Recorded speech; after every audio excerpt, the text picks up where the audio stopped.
Hey guys, welcome back to Andy's Dinosaur Reviews. Today we are going to review two dinosaurs from the same company. They are not even the same kind of dinosaur, unless you compare them being the same as in they're both carnivorous, but they just look very, very similar to me, and it is the Collecta Acrocanthosaurus and the Collecta Carcharodontosaurus.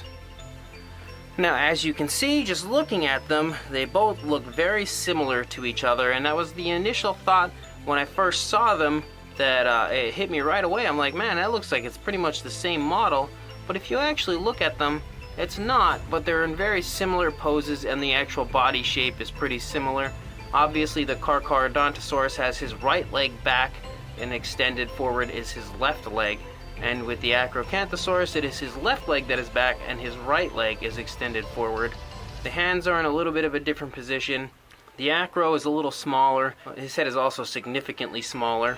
The Acrocanthosaurus does have an articulated jaw, whereas the Carcharodontosaurus does not have an articulated jaw. And just in general, the detail of them are significantly different, but I think a lot of people, when they see them, think, wow, that was just a very lazy attempt by Collecta at cashing in on the same sculpt. And I mean, I do agree that they do look similar, and the Acro is maybe just slightly scaled down, especially with the way the tails are. The tails look very similar. They're both in the same position. They're both kind of leaning upward, both looking up. But again, when you actually take a closer look, which I will show you here in a second, you can see that they are completely different sculpts. So yeah, let's do that. Just taking a shot here from above, you can see that even the back and the sculpt work done on them is just completely different. The entire scaly back of the Carcharodontosaurus looks completely different of the scaly back of the Acrocanthosaurus. So again, the only real similarities, in my opinion, are the stance is very similar, with the way they're both having their heads up in an upward look, and the tails being curved the exact same way, and the fact that their bodies are both very bulky just kind of gives them a very similar appearance. But as far as the actual sculpt work done in the detail department, they're actually significantly different. We'll take a look at the Carcharodontosaurus first. You can see this head looks very nice.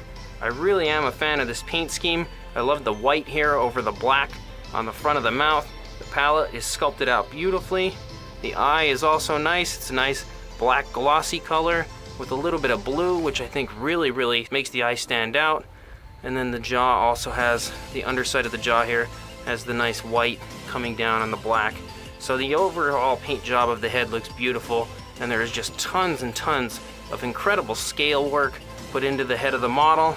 You can see some skin folds on the underside of the neck here that have been nicely sculpted.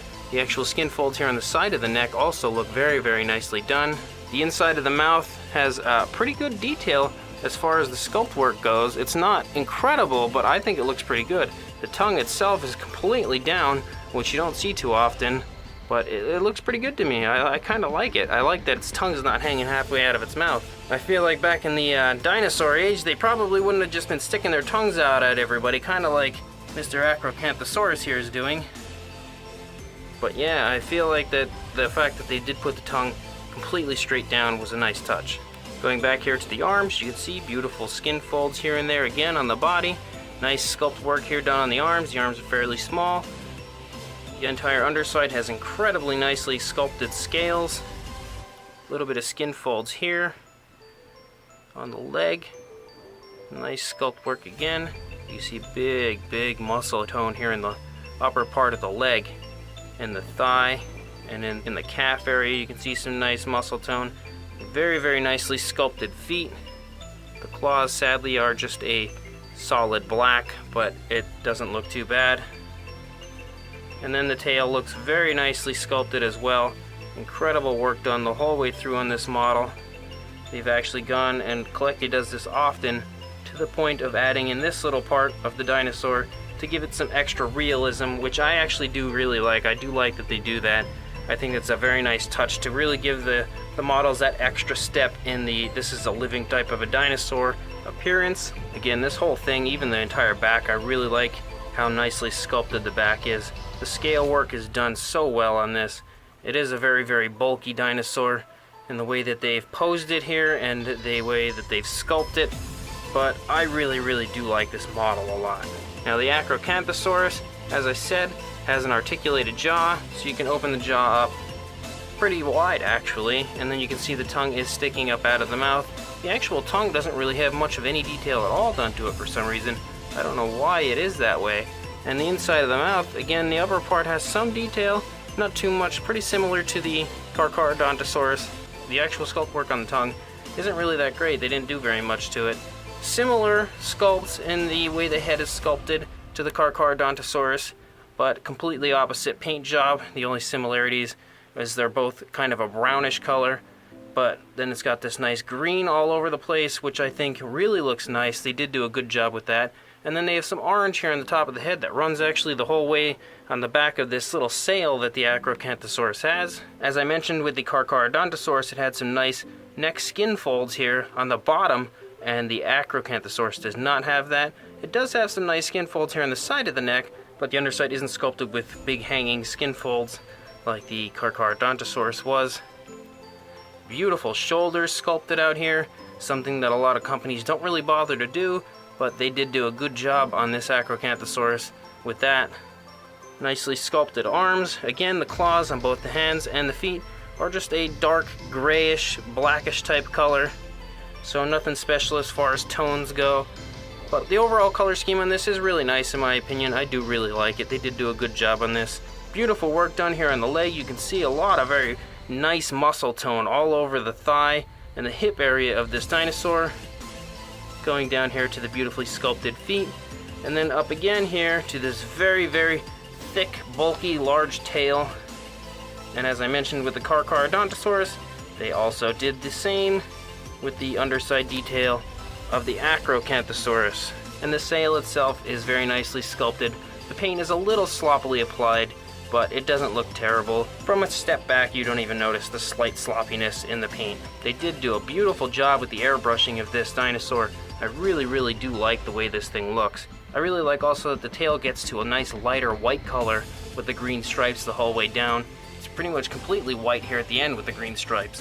It really does look very nice. So yeah, I definitely like both of these models. I'm not a super huge fan of the Acrocanthosaurus, the way that it's sculpted, but it's definitely very nice in my opinion.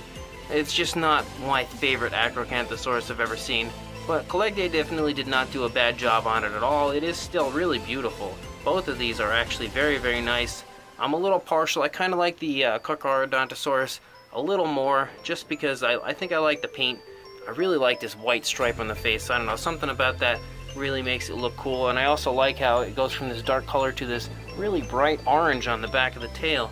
Gives it a very beautiful but realistic and striking look to that dinosaur. And that is not to say that the Acrocanthosaurus' paint job is bad at all, because I am also a very big fan of that too. I think it looks beautiful. So yeah, they're both really nice. As far as the size of these guys goes, you can fall over for a second if you want Acrocanthosaurus. From tail to head, he's about a foot long, so 12 inches for the Carcharodontosaurus.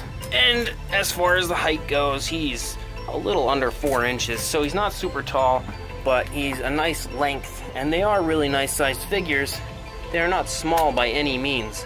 For the Acrocanthosaurus, he's almost 11.5 inches, and as far as the height goes, you're looking at pretty much 4 inches. So the Acrocanthosaurus is a little smaller than the Carcharodontosaurus, but again, they do both look very nice. Both beautiful models, wonderfully done by Collecta. These are deluxe versions from their model line, not the standard smaller versions. So as I said, and as I showed you, they're definitely nice size and beautifully sculpted, tons and tons of detail, and the paint jobs on both I think are absolutely tremendous. So I will link you guys in the description as to where you can purchase both of these models, as I always do. And if you want to see more Collecta in the future, please subscribe to the channel, because I will have tons more dinosaurs, especially from Collecta, as they are one of my favorite brands of dinosaur figures. So please like, comment, and subscribe, guys, and I will see you in the next video. Thanks for watching.